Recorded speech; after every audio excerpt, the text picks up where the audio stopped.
This is Robert Mardlacci, the MindShare Learning Report, Canada's Learning and Technology e-magazine, here at the MindShare Workspace in Air Mills Town Centre in the great city of Mississauga, Ontario. And welcome to MindShareTV, EdTech Leaders and Legends podcast. I'm honored to have joined me this afternoon, John Gamba at Penn State, education entrepreneur in residence and director of the innovative programs in residence, director of innovative programs at University of Pennsylvania Graduate School of Education.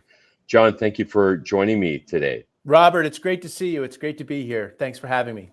Well, it was so fortuitous that we connected at the Education Research and Development Institute conference in Palm Springs. And, when I think of leaders and legends in EdTech, you rank so high up on the list. And talk to me a little bit about your journey. And you talked about your acquisition by Blackboard. And that was a program that I used when I was doing my master's in EdTech at Pepperdine, and very familiar with Connect, and incredible success story. And so we look forward to sharing some of those insights today and peering into the future and what you're up to, what inspired you to come back into EdTech and in a different capacity as a mentor leader, if you will.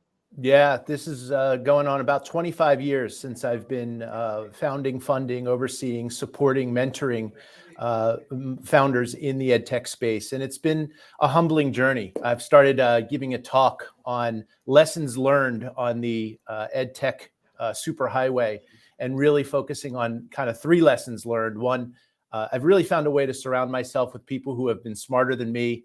I've really worked with founders and entrepreneurs about measuring what matters and the importance of metrics and outcomes. And finally, probably most importantly, doing what you love and loving what you do, really finding purpose and a why. I come from a family of educators and people who have been connected in the education space. My father was a school board chairperson. My mom was a community college professor.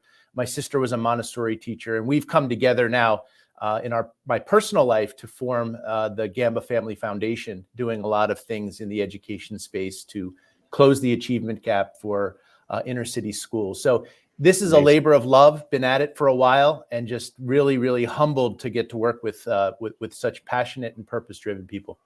Fascinating. And what I talk to people about is the most important thing we have is time to make an impact. And you had time, after you sold your company to Blackboard to do what you wanted to do, and you did your triathlon thing globally, but you came back, and that fascinates me. That says a lot about your character and your why, and making an impact on education, and one of the most complex industries in the world, I would say, because of all the moving parts. Yet you came back. You wanted to make an impact and a challenge. And talk to me about how you arrived at before we do that, talk to me about the Connect side and Blackboard. Yeah, Inspire some of our startups, and we're honored to have. And Paper Learning was at ERDI, and they were one of the startups who won our startup challenge 7 years ago. And fast forward to today, they became a unicorn worth $1.5 billion plus. But money's not everything, but they are making an impact, and you're rewarded for the greater impact that you make. Yeah. So, I started the company that you named, PACE, the Partnership for Academic and Community Excellence, in 1998, back when Blackboard was founded, right? And we had built the company, and we were really just pushing forward, trying to find our way, and eventually, again, following those rules, had a great management team. Really had found a way to standardize our contracts and measure the impact of emergency outreach and its student attendance communications, and eventually had a life-changing event where the company that bought PACE then got bought by Blackboard in 2008 in a major all-cash transaction. Life-changing event for me. But then, Robert, I followed my own rules, right? I asked myself after a couple of years of that exit, where I got involved in other verticals and other ventures. Am I running to the shower in the morning? Am I thinking about doing incredible things and supporting and serving students and teachers in K-12 and higher education? And I wasn't. And I started saying, what is my why? And it was really to make an impact in education. Like you said, it's a tricky industry. We call it, how do we survive in the glacial pace by which the K-12 and higher ed industries tend to move? So you have to figure out, what is your niche? What's the problem? What's the solution? And how do you navigate your way through to, transform education as we know it? And when I came back into the space, I really just kind of found a niche in digital learning. I found a niche in transformative professional development.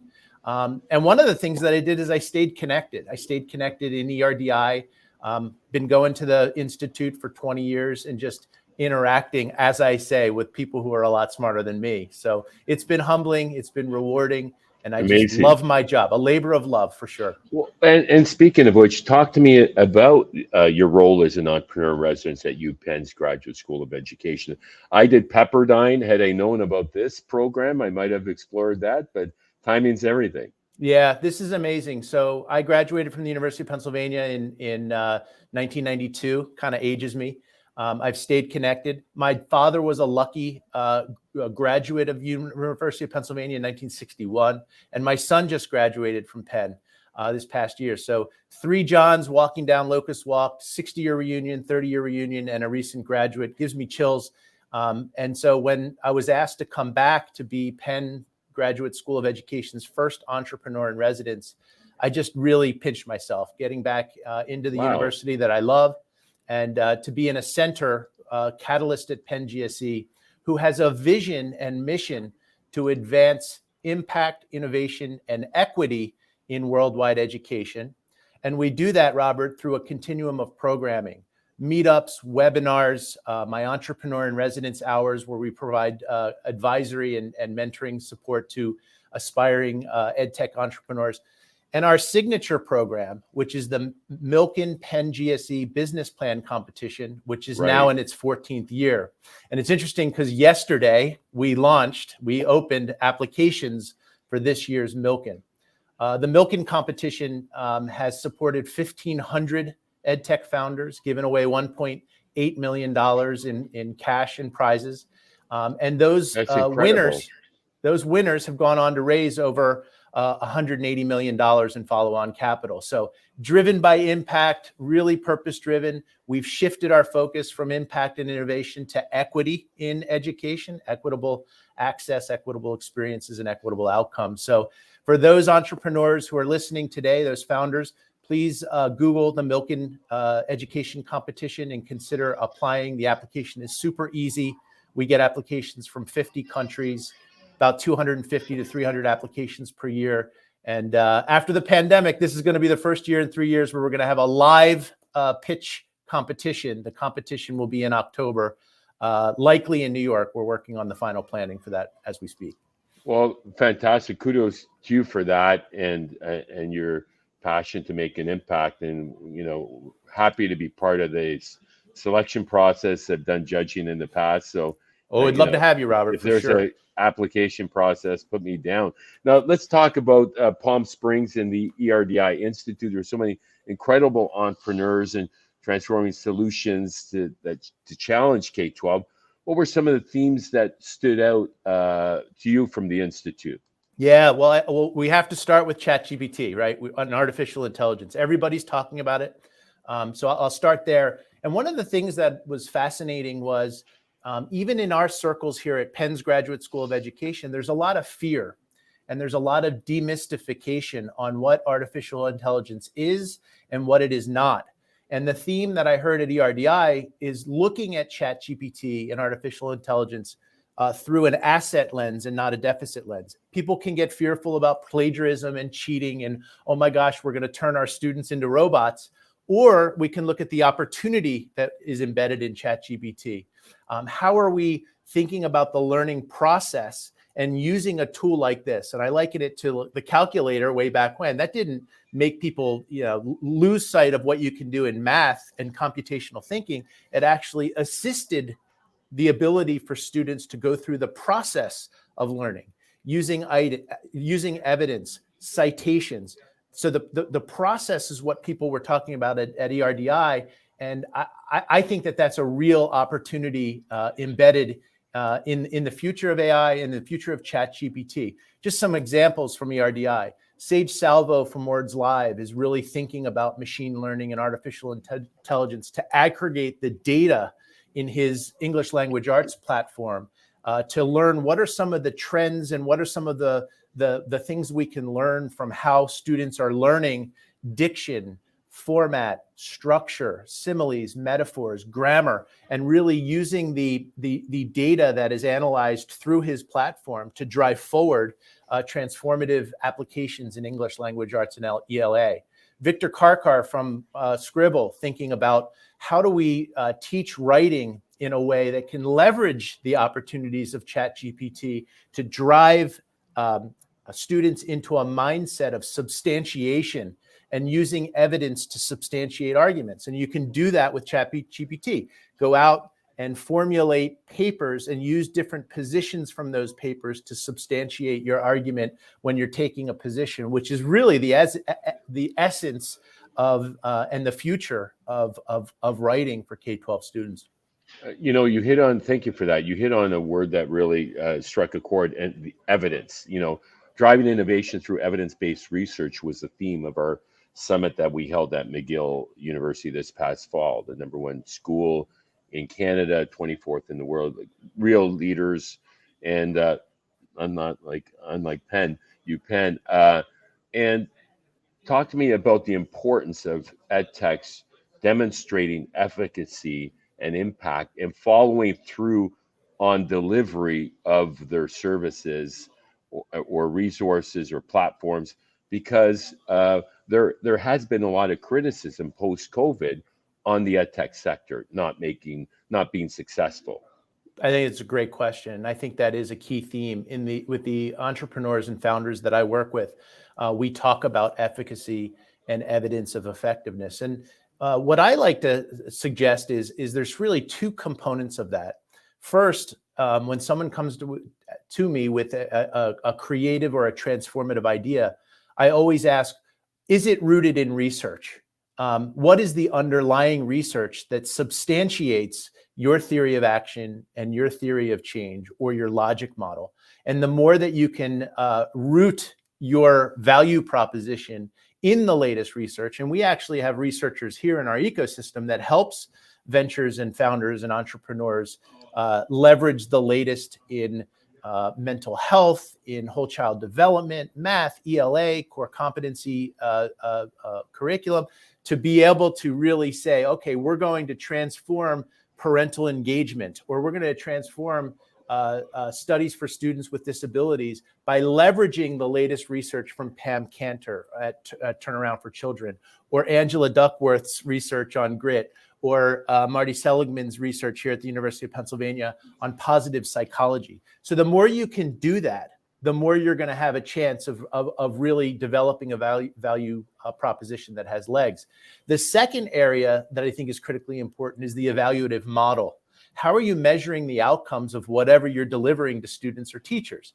And we do that through mixed methods and random control trials, and a lot of utilizing our researchers to come in and say, here's how we're going to evaluate efficacy or show evidence of effectiveness through an evaluative model that will end up and having a demonstrable ability to be more investable, sustainable, and scalable over time. So first, it's the underlying research that substantiates the value proposition, and then it's the evaluative model that you put in place to measure the impact that you're delivering. You do both of those super well, you have a great chance of being more investable, sustainable, and scalable over time. And number three. Oh, and so number three, in terms of some of the themes that we saw, is I think this push toward the deeper learning movement. And that is, how are we moving from Sage on the Stage How are we moving from rote memorization to developing critical thinking, complex reasoning, and creative problem-solving skills? And what fascinated me was how many place-based learning companies were at ERDI. Entrepreneurs and founders that were thinking about learning environments that are going to drive critical thinking and complex reasoning skills. Jolene Levine being there and thinking about furniture and thinking about how are learning environments setting up for developing the creative problem solvers of the future. We can't have desks lined up in rows and a teacher at the front of the room. We have to create pods. We have to create learning environments that are really enabling the development of collaboration and creative problem solving skills. So I was really excited to see the connection. And if you talk to Jolene, it's not furniture. These are learning assets. You know, Right. these are assets that are going to develop measurably through this research-based focus a more college and career student if we implement place-based learning and learning environments around her vision and some of the other visions that were provided there at ERDI. Absolutely. We embrace that here. We sneak And no, it looks like a maker space, and it's amazing. We have a makerspace environment in our co-working innovation center, and it mimics the classroom of the future, workplace of the future. We were honored to host the director of education from the Peel District School Board yesterday for a tour, and she'd never seen anything like it. And you know, they had 152,000 students in the Peel board, and we're going to be collaborating with them in the future. The CEO really embraces innovation and you know, the learning environments of the future and the impact that you make in the whole child, as you alluded to. Fascinating times. And talk to me about the one-on-one sessions that you offer with entrepreneurs. What nuggets of advice do you offer them based on your experiences in EdTech entrepreneur and an entrepreneur in residence at UPenn?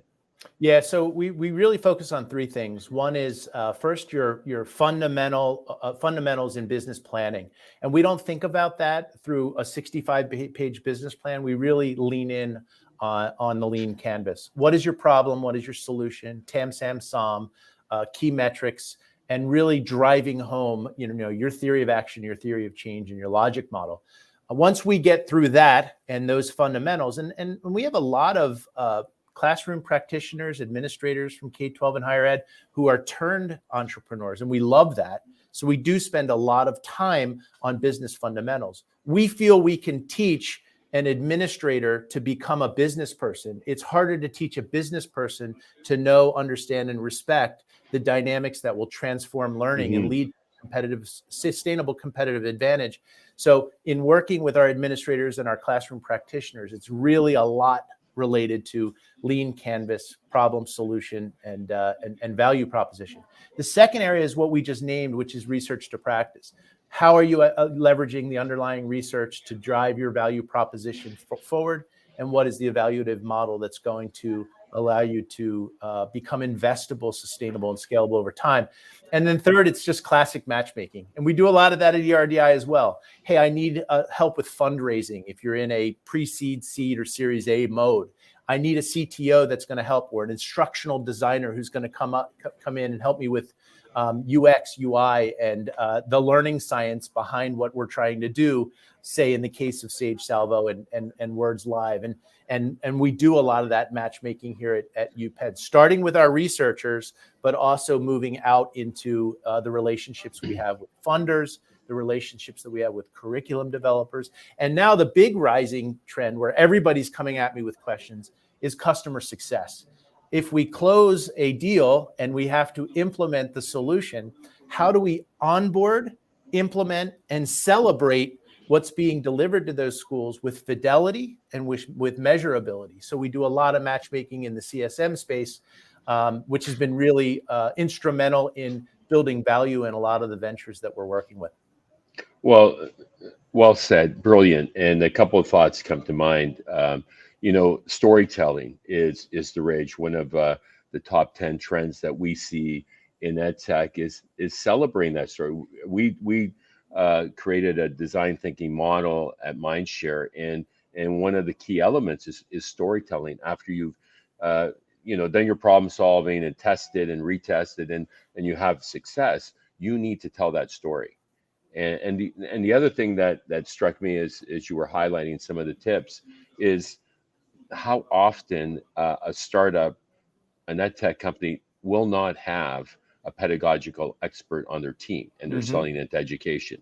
It's one of the greatest mistakes that I see on a very regular basis. So for those EdTechs that are paying attention, get yourself to Penn GSE, and start doing your homework. We do a lot of work in this area. So when we think of customer experience, the umbrella, and this is a critical success factor for companies that are moving from ideation stage to Series A and beyond.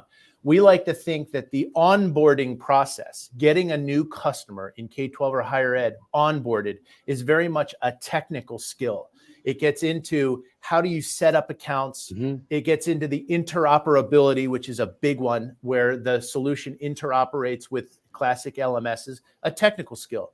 The implementation of the solution gets into a pedagogical skill, really understanding the instructional episodes that are happening in the classroom and how that aligns to the technical solution that's being delivered. And a lot of the CSMs that have classroom experience, that's really critically important, because if you don't have that experience, you don't know how a teacher thinks or how a third grade student thinks. And it's much harder to implement pedagogically with fidelity. The third part on success is very much a celebratory skill. What are you doing with drip marketing? What are you doing to kind of take the people who haven't embraced the solution within the district and nudge them along to get them to be believers?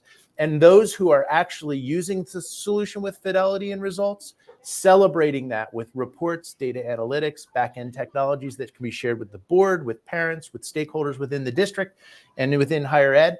And that celebration usually leads to upsells, renewals, and sustainable competitive advantage. And in the case of, say, paper, unicorns over time. Big Phil Cutler fan, and have watched their journey. Will be interesting to see how paper evolves. Absolutely. They won our startup challenge 7 years ago, one of our success stories from Canada. So, I'm amazed at the Phil Cutlers of the world that go into education. They have an education degree or an engineering degree. The Gen Z, millennials, they really want to make an impact today. Back in the day, I think you don't quite make the cut as a baby boomer like myself.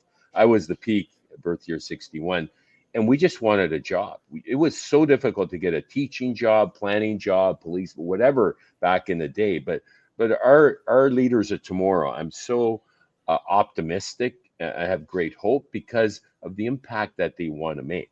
Yes. So the TFA core, right? I'll whip them off. I think Phil was Teach for America. You got the Anurupa Gangulis from Prisms of Reality. These are warriors who went into environments that were incredibly tough, mostly underserved, underrepresented schools, and found ways to think through transformative solutions. Now they take that thinking, that learning, Anurupa from Boston Public, New York City schools, success, and now translates that into her vision for, math in the metaverse is pretty tough.